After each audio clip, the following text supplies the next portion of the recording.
सिंधवासियों,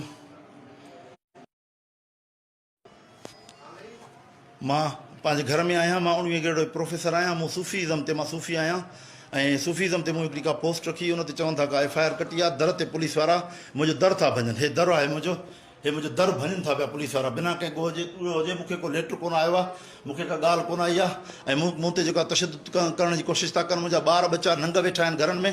हीउ कहिड़ो कानून आहे, कहिड़ी रियासत आहे, मूंखे सम्झ में ॻाल्हि नथी अचे। मां आला अमलदारनि खे सभिनी खे अपील थो करियां त हिन शइ जो नोटिस वठनि, SP ख़ैरपुर ते प्रेशर विझनि त हे आख़िर आहे छा मामिलो। ऐं मां जेको ॾोही न आहियां, मां 19 ग्रेड प्रोफेसर आहियां, अदीब आहियां, राइटर आहियां, सूफ़ी आहियां ऐं जेको आहे सो हीउ तशदुद था कनि, दर था, इन मामले खे इंटरनेशनल लेवल ते खयो वञे। हे मुंहिंजो घर दर भञनि था पिया, बाक़ाइदा दर भञनि था पिया। मुंहिंजा नंग वेठा आहिनि घर में, हे दर भञनि था पिया।